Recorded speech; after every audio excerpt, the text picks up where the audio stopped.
I'm Nancy Harber, and I'm assuming that you all are here as IBM caregivers primarily. If you are something other than that, we'll not throw you out of the room. You're welcome to stay, but that's kind of what we're going to be focusing on. What I'd like to do is tell you a little bit about me, who I am and my journey, and how I have dealt as a caregiver for someone with IBM for about 14 years. And then if anything I say of what I struggled with rings a bell with you and you want to talk about it more, please feel free to raise a question. My guess is that you all can answer each other's questions as well as I can answer them. So I'd like this to be as informal as it possibly can be. So we're not going to take time, I think, to go around the room and have everybody introduce themselves. That can take up a third of the time, and we don't have that long. And breakfast is at 8, and we're not going to be late for breakfast. So we will be out of here by a minute or two before 8, I'm quite sure. Okay, as I said, I'm Nancy Harber. I'm from San Diego. I'm involved in the KIT group down in San Diego. I am a licensed registered nurse, though I retired about 10 years ago and don't plan to ever go back to working again. I'm enjoying retirement enough at this point. My husband, Charlie, was diagnosed in 1994 with IBM. Now, his problems started back in early 1993, and after his first muscle biopsy, he was, of course, as many of you were, I'm sure, given an incorrect diagnosis. Wasn't too far off. They said he had inflammatory myopathy, and that's true. And the important thing to remember is that the usual first treatment for inflammatory type things is prednisone. So the doctors put him on high doses of prednisone, and unfortunately, he ran into the problem of one of the very unusual side effects of prednisone, and that is muscle weakness. Well, if there's one thing he didn't need more of at that point, it was muscle weakness. So they had to get him off of the prednisone as quickly as they could. We then switched to methotrexate. Methotrexate, being a good immunosuppressant drug, suppresses the immune system by reducing the number of white blood cells that our body produces to fight infection, only it doesn't know when to stop. So it keeps reducing it more and more, and they had to keep decreasing the amount of methotrexate more and more. So then we switched to the third drug, which was Imuran. This took a couple of years to try to go through all of this, and finally the neurologist that he was seeing said, I want to send you to the man who was my teacher, and I learned everything I know about neurology from here. We went to see that physician who had absolutely no bedside manner, but was probably the best diagnostician for IBM in San Diego at the time. He greeted us when we walked in the office with, I think I know what's wrong with you just from watching you walk in, but let's do another muscle biopsy to be sure. The first one had been in his quads in the leg, and nothing showed up but inflamed muscle tissue. The second one they did in the arm, and on this one they were able to see the little protein substance, the inclusion bodies that fill in the holes that form in the muscle. So at that point, we were able to get a very accurate diagnosis. I had never heard of inclusion body myositis. I knew what myositis was from all of my years of working, but myositis pretty typically got cured. You went on medications and that took care of the inflammation. So IBM was a whole new ball game for me. It was a whole new ball game for our primary care physician, and I think continues to be for a lot of primary care physicians. So don't get frustrated if your own doctor doesn't seem to understand it. It doesn't mean he's a bad doctor, it just means he's not a neurologist or a rheumatologist probably. That particular doctor said, I think you may be a candidate to try something called intravenous immunoglobulin, IVIG. And we were sent to the neurology department over at the university in San Diego, where an excellent neurologist had about 20 patients at that time who were receiving IVIG. Now, I know there's a lot of controversy about, does this really do anything? Is it any good? It's horribly expensive. We were fortunate in that I was still working, and the insurance that I had did pay for him to receive home infusions. He was not yet old enough to be under Medicare. So we started with those particular treatments. They would come to the home. He would get an infusion lasting 2 to 4 hours every 4 weeks.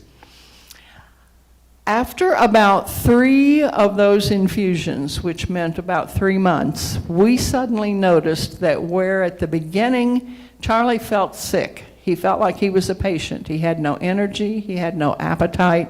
All he really wanted to do was sit in the chair and watch TV. And if there's anybody who hated TV, it was Charlie. But suddenly we noticed he started to feel better. Now the muscles weren't really improved. They were still shot. But he had an appetite, he had some energy back, he was interested in doing things again. And the only thing that had changed in his treatment was the introduction of IVIG. So I am convinced that though it did not particularly improve the muscle, it did overall improve his general physical health, and it made it possible for him to get involved in doing things again. He stayed on the IVIG for probably about 8 years. Once he became a Medicare patient, he had to go into the hospital infusion center to receive it. But he was still taking it up till the time that he died. Charlie died in 2006 from respiratory failure secondary to IBM. He had the swallowing problems. He had the difficulty being able to take deep breaths. We were again told at the very beginning of this disease that IBM primarily affects muscles dealing with the skeletal system. That's certainly true at the beginning, but I think it goes beyond that. I am convinced that his diaphragm was affected. He didn't really have cardiac problems except as related to the prednisone, but we had to do some significant respiratory care toward the end of his life. So I'm convinced that that was a result of the disease. Let me also tell you that I have no problem answering any questions about him or about the disease. It does not bother me. So please don't hold back or hesitate to ask a question if you want to know what's going on. Okay, what did we deal with at home? What kind of mobility issues to start out with? Well, initially, he just was careful when he'd walk around the house. A lot of holding on to chairs and couches and tables as he would go through, but he was pretty stable. The symptom that got him to the doctor was he discovered he couldn't get up out of a chair without pushing himself up. And he had had a couple of bouts of pneumonia the year before, and he and myself, wonderful nurse that I was at that point in time, just assumed he hadn't bounced back from his bouts of pneumonia. I mean, it made sense. But when he went in to see his primary care physician and talked to him about it, the doctor had him sit in a chair and cross his arms and said, "Now get up." And he couldn't get up. So that was when it became obvious that this was not just he was still healing from his pneumonia, something else was going on. So he could still walk quite well, but he needed to be careful. We went through all the falls. He did a number of falls off and on. I didn't worry so much about the falls in the house. We had a well-carpeted house, but I did worry when he was out on his own. He did end up on the sidewalk one time, and came home and said, "I think there may be some people down there that think I was a drunk lying around in the gutters." But fortunately, someone came by to help him get up because he would not have been able to get up on his own. Charlie was 6'5", and that additional height with the long legs and the torso created a whole new set of problems for us to deal with. So. Okay, so in the home itself, he went from walking on his own to deciding to get a cane. He felt that the additional third leg, if you will, would give him some more balance. We went from a cane to the old traditional U-shaped walker, but he discovered he got so tired when that was all he had to walk. So we went to the seated walker, and that worked well for several years. We would take it out when we'd go out to eat. He could either back it up against the wall in a restaurant to brace it so he could get up out of it by pushing, or I'd stand behind him and brace it while he got up. And that worked, as I say, for several years.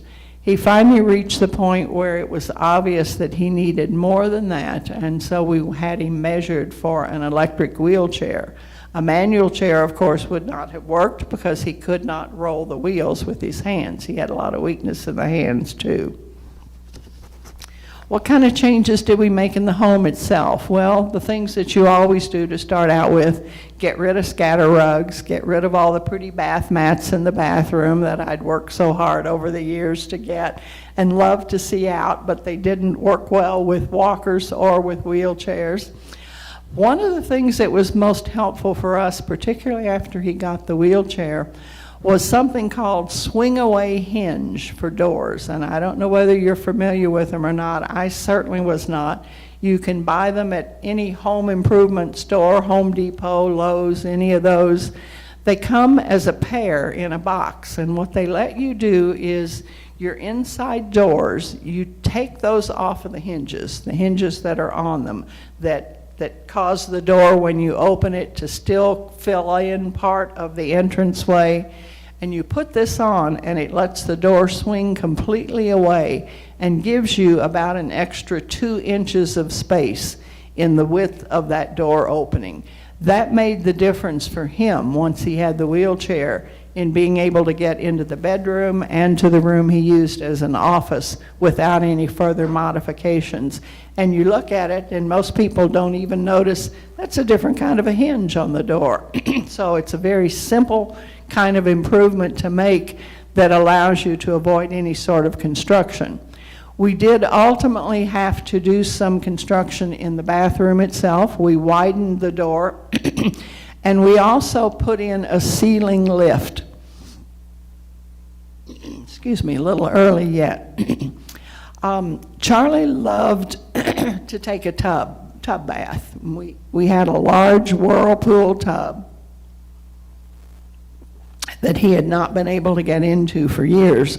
And the shower became dangerous because even with grab bars, he had to step up a little bit to get into it. And then I worried about him being in there.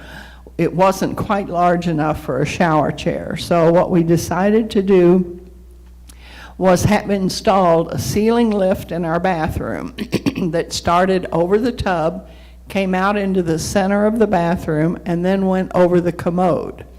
And that allowed us to use that. For the first time after about 5 years, Charlie could get back in his tub again. Had a sling that you put underneath him, strap it, raised him up out of the wheelchair, swung him over the tub, lowered him down into it, let him take his tub bath for however long he wanted, let the water out, dry him off, get him back up, and then I could use the same thing to get him on and off the commode once it reached a point where it was really difficult for him to do that himself. The last year of his life, I realized it was becoming more and more difficult for him to get out of bed. Initially, what we had been able to do, the first thing I should tell you is I needed to get a second set of box springs put on the bed to raise the bed up high. There are some hard rubber risers that you can buy, about yay big around, that you can put under chair legs or under beds that will give you an extra 4 to 6 inches of height if you need to raise those up. That wasn't enough for us. So I had planned to go out and get a second mattress, and when I went and talked with the man at the mattress shop, he said, I don't think you want a mattress because mattresses will slide back and forth. You want another set of box springs, which is what we got. Raised the bed about that high, made all the difference in the world for him. So for a long time, I could get him up, he could sit on the side of the bed, I could bring the walker over to him, he could stand, take 2 steps and turn, and then get into the wheelchair. Now, as I say, that last year, even that little bit of standing got to be too much, so we purchased a portable, like a Hoyer lift, one that you can roll around from room to room. I was able to use that to get him out of the bed into the wheelchair and reverse at night. It also was a safety feature should he ever have fallen.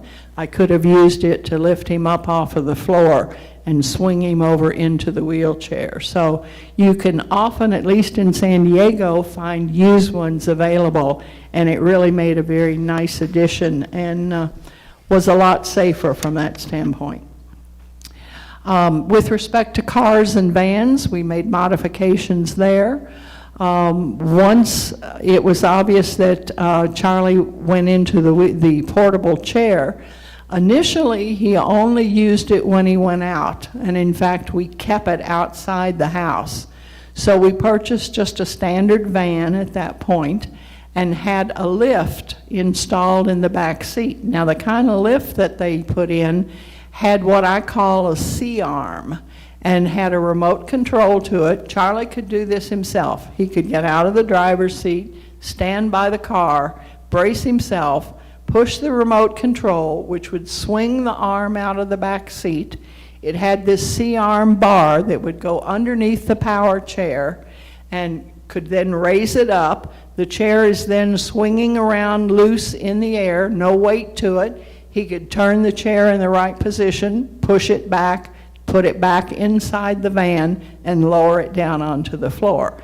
That allowed him to go out independently, even when he still had the portable chair. But after a couple of years, and even putting a hand brake on the steering wheel for him, his concern was not him. He felt he could control what he was doing, but it was the rest of the world out there on the road that could very easily pull in front of him, make some moves that he just couldn't anticipate. So he said, I think I don't need to drive anymore if you're willing to be my driver. And of course, I took a deep sigh of relief and said, sure, no problem. So we went to the regular wheelchair vans that you see with the door that slides open, the ramp that opens out, the van kneels down so the angle of the ramp is not so steep, and he could simply ride his wheelchair in and out. So that's what we used up until the very end, and it worked extremely well. Couple of other little hint type things that I'm not going to spend a lot of time talking on, but if they ring a bell with you, I replaced a number of shirts with Velcro. Shirts that went over the head didn't work well for him because he really couldn't get his arms up that high. So he liked the ones he could put his arms in, but he couldn't handle the buttons and didn't want to always have to ask somebody to button him in and take him out of his shirt. So take the buttons off, sew them on the top label, sew a strip of Velcro underneath, and you just push it together and the shirt stays closed. He had a lot of problems with dysphagia, the difficulty swallowing, as many people with IBM do. Pills were a problem for him, so I got a little mortar and pestle, and for those pills that can be crushed up, we crushed them. He would either take them with applesauce or yogurt, or take a tablespoon, put some coffee in it. I'd pour the crushed up pill in it and take it, and it went down without any trouble. We did go see a speech pathologist, and for anyone who's having difficulty with swallowing, I would encourage you to think about that. This particular individual, first of all, they ordered the swallowing study, and through a fluoroscope, I could see when he would swallow something, I could see where it would get hung up, and you could tell exactly what the difficulty was in getting it down. The pathologist taught him some exercises. Whistling, which he used to do a lot of and hadn't done for years, came back in our house because that strengthened those muscles. A lot of strengthening of the tongue helped. The pathologist also said, before you eat, get a package of frozen peas out of the freezer, hold it on his throat, numb it a little bit, and that makes it easier sometimes for things to go down. The other thing that we told the people in our support group many years ago, and I laughed at one woman who was so excited. She said she hadn't been able to eat a taco for 10 years, and after learning this, she had tacos again. Typically, I think when we try to swallow a pill, we put it in our mouth and we tend to tilt our head back. I catch myself doing that every now and then. When you tilt your head back, you're narrowing the opening that you're trying to swallow. So don't tilt your head back. Tilt it slightly forward and swallow. And he discovered if he did that, things would go down much easier. I discovered things would go down easier if I had a big, particularly large pill to swallow. So we felt like we got a lot of benefits and a lot of good advice from the speech pathologist. I had a strange-looking home for a long time. I had bar stools at various places, and I had styrofoam cushions, if you will, made to raise up a number of chairs. Nobody else seemed to care, and I certainly didn't, and it made all the difference in the world when he wanted to get out of the wheelchair and get into another kind of a chair. Remember to watch for pressure points, even in the wheelchairs. I would encourage you to think about getting an extra cushion. They make cushions that are of a gel material that will particularly provide padding for the chairs, because the last thing you want to do is have a pressure sore develop, because they're very difficult to heal in someone that doesn't have good circulation. And when you're not walking anymore, you don't have good circulation. There were several other things. I brought a few show and tells. There is a cookbook for dysphagia people, the difficulty in swallowing. The introduction to it is written by Dr. Todd Levine, who is doing the session here on dysphagia. I tried some of these recipes. They're not bad. I mean, a number of them are very much like what you would cook. I only have the one copy, but I'm happy to pass it around if anybody's interested and wants to write down the publishing address, flip through it and see how it looks if you have a desire to pursue it.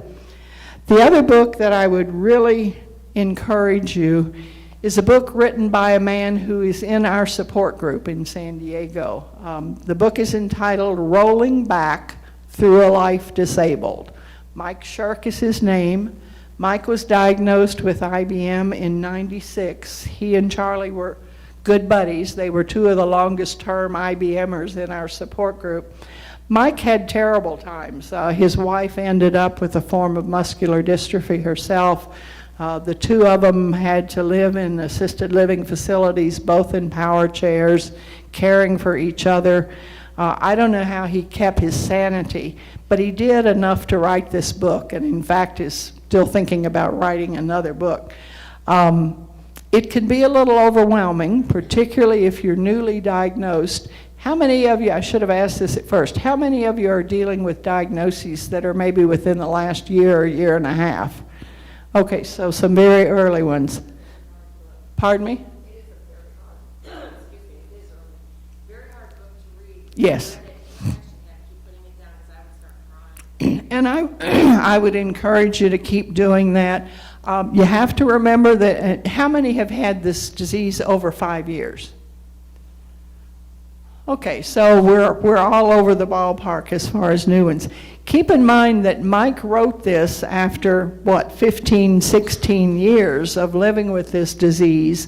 And when I first met Mike, he was using walking sticks, 2 walking sticks. Mike also was a great big, tall, 6'5" plus fella who walked into our support groups, and so have watched him change. It is heartrending. It is terrifying, I suspect, for someone who is very new. But just remember, this doesn't all happen in a year. It took him about 14 or 15 years to go through this. But it is quite a fascinating book. It is available through Amazon, and if you use Kindle, I understand you can get it for $2 and something downloaded, so it's not expensive, but it's well worth reading. In the back of that, Mike lists a bunch of resources, a lot of websites. Some are San Diego-based. The majority of them, however, are national websites that offer information, and I called Mike and said, can I copy those pages of resources to take? And he said, you can copy anything you want.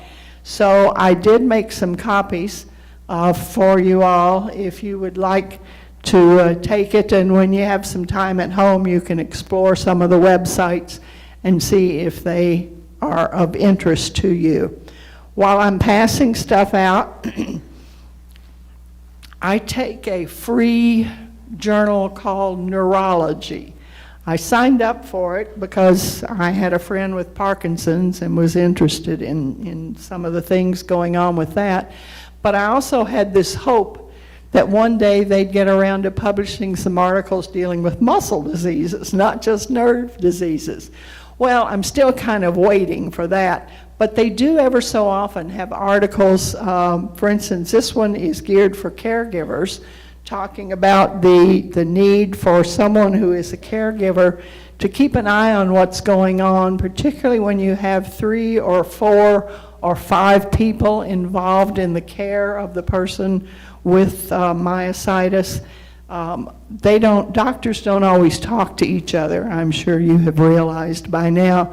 So somebody needs to oversee what's going on and be sure that they're not doing treatment that is counterproductive. So a lot of it will not be of interest to you because it relates, as I say, to nerve diseases, but several parts of it are, I think, very interesting and worthwhile.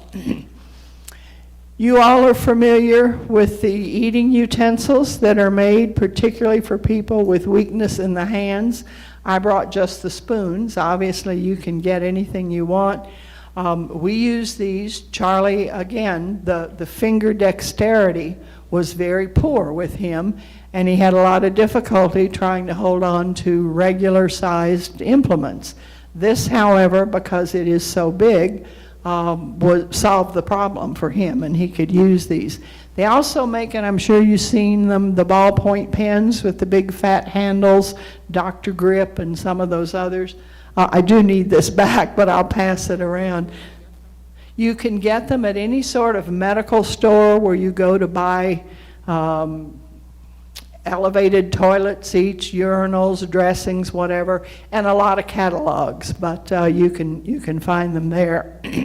The one last thing I would show you is thanks to Mike Shirk again, who wrote the Rolling Back book. Mike did some painting, some watercolors when he first started out, and had a lot of difficulty handling things. He also discovered in his home, again, because of the weakness in the hand, he was not able to open drawers sometimes or open cabinets, couldn't pull up on locks on doors. So he created what has since been named Mike's Helping Hook. We had a friend, another woman in our support group, who when she saw these got so excited, went out to Home Depot, conned the poor salesman in Home Depot to letting her buy a bunch of dowel rods. That's what this is. He cut them for her into this size piece of dowel rod. She bought the plastic hooks. He drilled a little hole in it so that she could screw the hooks up. And now, when your fingers don't work, you've still got some strength in your whole hand. And you can use this to open windows, to open drawers, to open cabinets, almost anything that you used to do with a couple of fingers, but that just don't work anymore. Now, at one time our support group had 100 sets of these made. And after Charlie died, I took them to a convention or two, and then we sent them on to MDA offices. They have given a bunch out, and in the process, I think, of their moving from Virginia to DC and back to Virginia, they have vanished because I contacted Bob Goldberg before I came and said, check your cupboards, do you have them anymore? Well, they don't, but they are easy enough to make. I'm going to pass this one around again, so those of you that have carpenters at home or children who, My husband actually made me one of these. You've got one. And we don't know about that. Now, Zippers, because I for pulling up zippers and stuff. Isn't that clever? Okay. for my boots too, I couldn't pull the zippers up, so I just took that. Ah, great minds run in the same path. So when the need is there, I think we can become very creative and very enthusiastic about what it is we want to do. One of the things that obviously we all have learned, I think, over the years is not to reinvent the wheel. And if somebody else has found something that works, we want to share that. When I was looking at the topic for this, it was listed as insights from a caregiver. And I thought, okay, insights should be profound.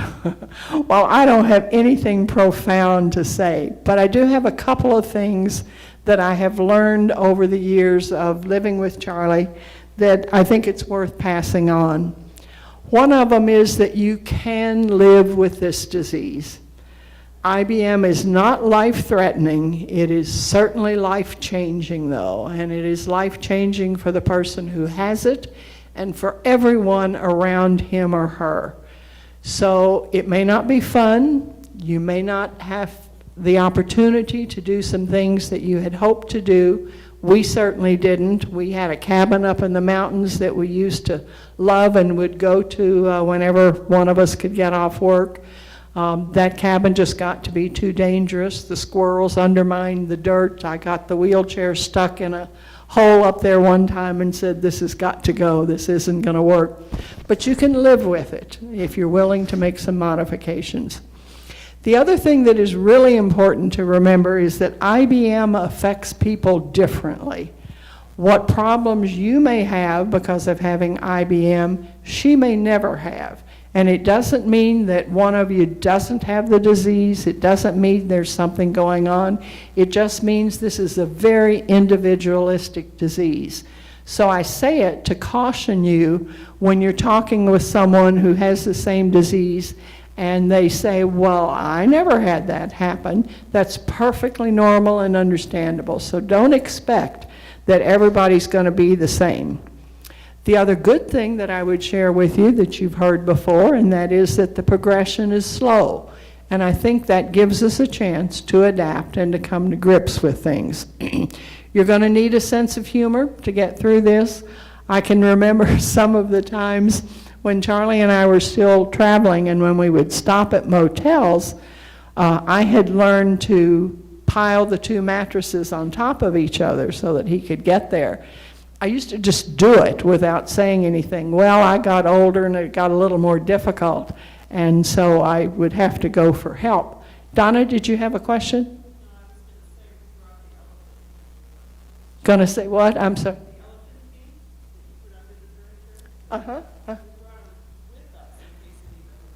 Did you? Okay, yeah, those are I was talking about like some hard rubber, I call them risers, that you can set the feet of chairs or arms in, and you can do that on beds too. We tried it on the king bed and it didn't have enough support in the middle of it, and the bed still kind of went down. But I would pull the mattress and put them on top of each other, and then when I needed help for it, one time I went into the motel office and asked, and oh, she said, we can't do that. There's a liability problem. And I said, oh, what kind of liability problem?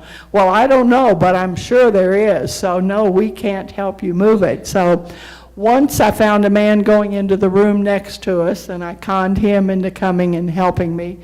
But one time when we were on the road, I really couldn't do anything with it. So I said, okay, we can handle this. We had a transfer board. Are you familiar with those boards that are sanded and shellacked and really slick that you can put under someone and they can be pushed down the board and slide them from one seat to the next? So I went out to get that transfer board to get him up in the morning. And it didn't work quite as well as I had hoped. It ended up with both of us falling down in the bed, fortunately on the mattress, laughing hysterically. And after about 15 minutes, finally I said, okay, we can do this. I can get you out of this bed. So the sense of humor will really help, and you are going to need to hang on to it. How many of you are familiar with Dr. Elizabeth Kubler-Ross's work with dying patients, which may sound kind of silly to raise here, but Kubler-Ross interviewed people who were dying to find out how they coped with these changes.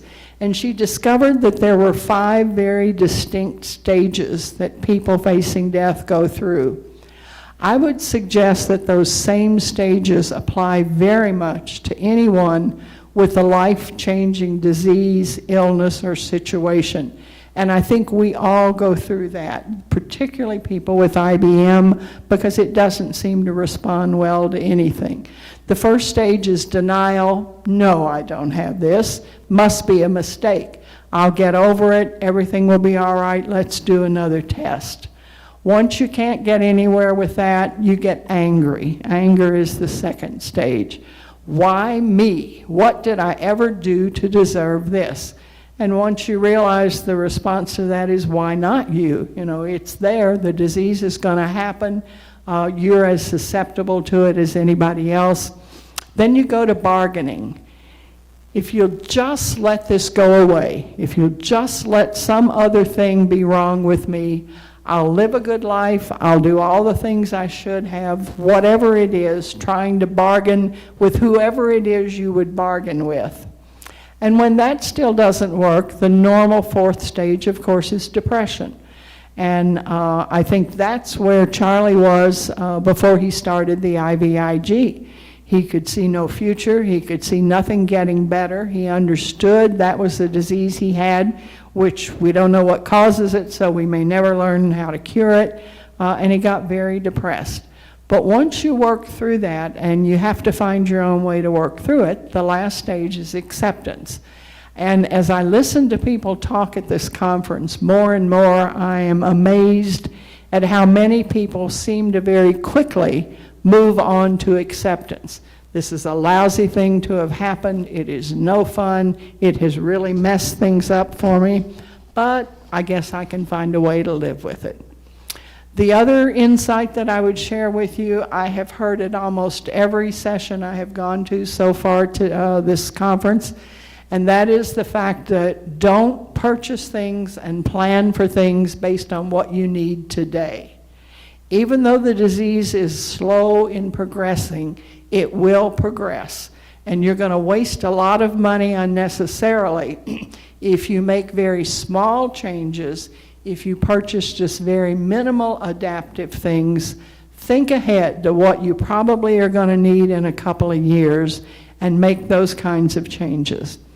And then the one last thing that I would share with you, we never even thought about, but on one of the visits to Charlie's doctor, and this was when he was still working, Charlie was a university history professor, and unfortunately, at one of the places he taught, the class was on the 3rd floor of a building with no elevators.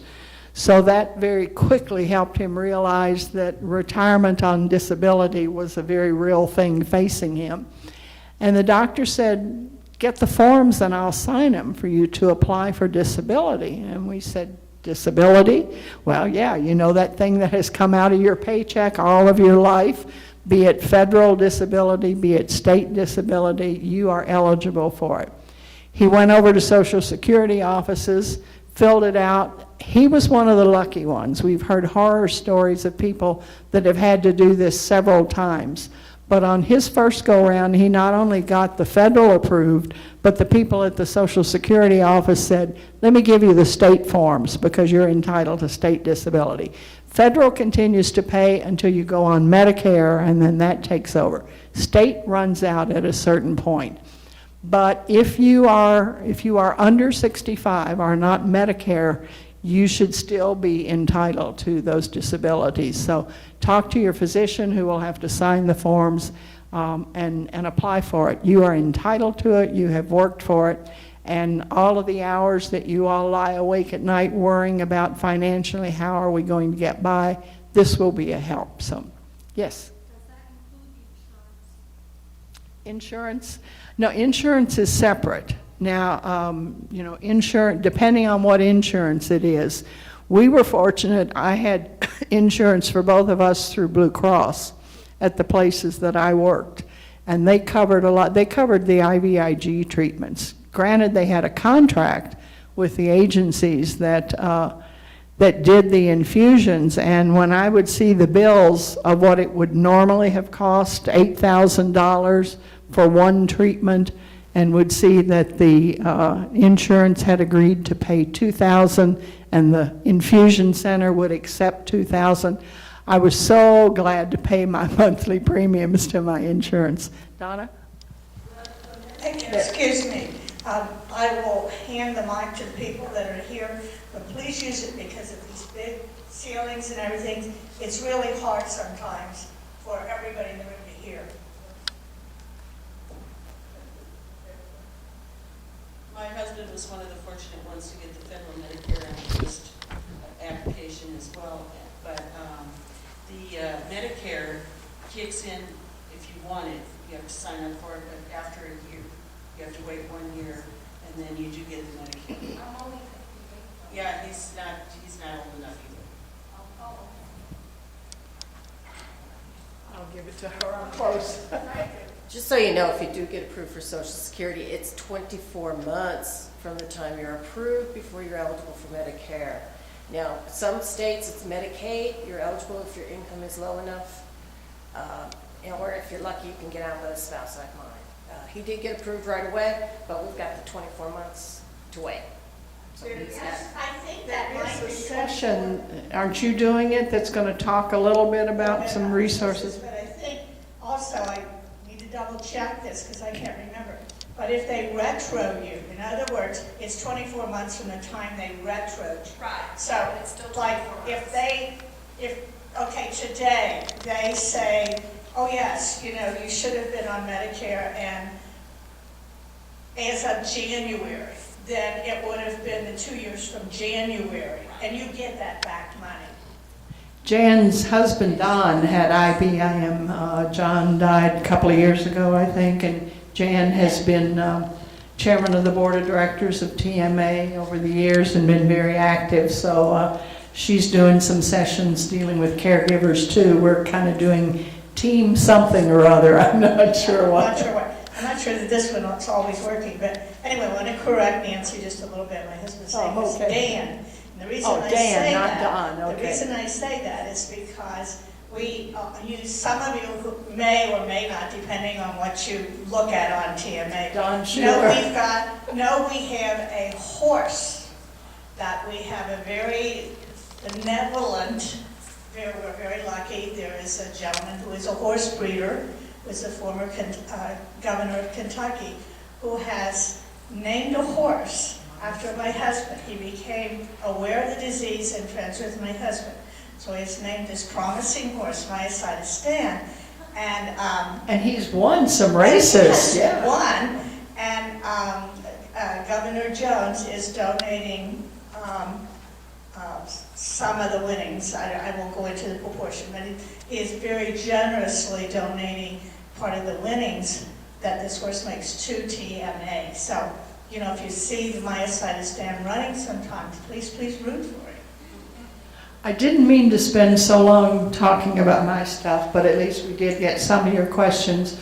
What have we touched on that you want some more information on? What can you share? What kind of responses would you make to any of the questions you've heard this morning? Is there anything else we can help you with?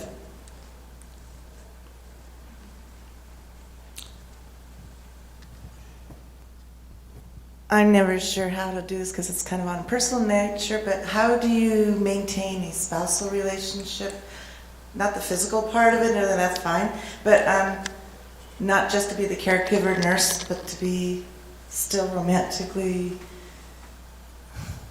not to see him as a patient, and not to see, No, I know exactly what you mean, and I had those concerns being an RN. And being the RN providing a lot of care to Charlie, giving him injections.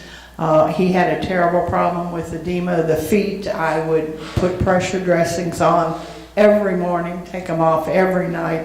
And I had a concern that he not just see me as a nursing caregiver. I should tell you, Charlie and I met in the first grade. We grew up together. We dated, we almost got married, didn't, went other ways, married other people. Those marriages didn't last, and 20 years later, he went to a high school reunion. I didn't, but he went, found out where I was, that I was no longer married. So we had a history that allowed us to not fall into that, but it's a real challenge. This is certainly not geared to be a workshop dealing with sexual activities of people or even just romantic activities. Yeah, I find that one of the things I miss the most is a hug. Oh, but I started missing those hugs the last couple of years of Charlie's life because it was difficult for him to get his arm up and around me. I discovered, though, when we get in bed at night, I could move his arm where I wanted it. I could go put my head on his shoulder and wrap it around me. So I got the hug that I needed. But, I think you have to work at it. I think you have to work at a relationship between husband and wife, man and woman anyway. And I think this just adds additional challenges to it. Try to find opportunities to do special things. To have special meals, to have special outings. Charlie and I enjoyed things like the museum. When he first got his power chair, there was a Norman Rockwell exhibit at the museum in San Diego, the Museum of Art, and we went to it. The one we'd gone to before was at Grandma Moses. He had his walker, it helped, but he got so tired. He found out with the power chair, his world, which he had thought was shrinking, had suddenly expanded, and we could go out to dinner and do things.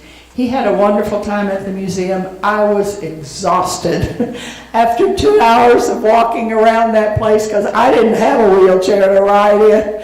I sat in every seat I could find along the way, and he would have stayed several more hours, I think, because he was quite content. So I think you have to find opportunities to just remind yourself every moment of the 24 hours is not focusing on a physical disability or a handicap, and you need to find those opportunities. So anybody else got some other, but yes? I have a comment in connection with that, and it's not an answer, but as you go through the process,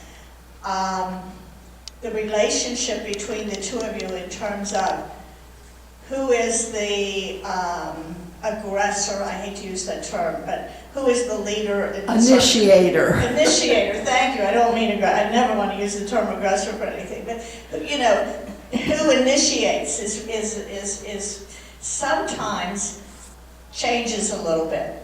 As to if one of the persons is particularly warm, and my husband was, and I came from an old German family where, you really didn't kiss or touch anybody unless it was the last time you were going to see them maybe or something, He came from a family where they kiss, kiss, kiss, hug, hug, hug all the time. And I slowly realized that was the better way. That was, so much better. But it came natural to him from childhood. It did not come natural for me when we were both very young, healthy, married couples. So over time, I had to encourage that because as he got worse and worse, or the disease progressed more and more, physically, he was not, as Nancy said, he's in a chair. He wasn't able to come over and give me a big hug while I was at the sink or do some of those things. So I had to kind of start doing that to him, which was not, as I said, I did not have the nature for it as much as him. So sometimes that's it. When you're losing some of that, well, gee, we're not as intimate, it's partly because whoever was originally doing that, and it might be you yourself, but you've kind of moved into the nurse-mother role, and you have to really be very careful about that. So I just throw that out, that you have to, she said, you have to work at it. It's an individual thing. And I think you discover that when it's important to you, you find a way to deal with it, so, but we don't get everything right, no question about that. So. Other questions, comments, information to share, stomachs rumbling for breakfast? Yes, I can feel it. So. Okay, if there is nothing else, thank you very much for coming. Thank you for listening to our story and for sharing it with each other. And enjoy breakfast and the rest of the conference.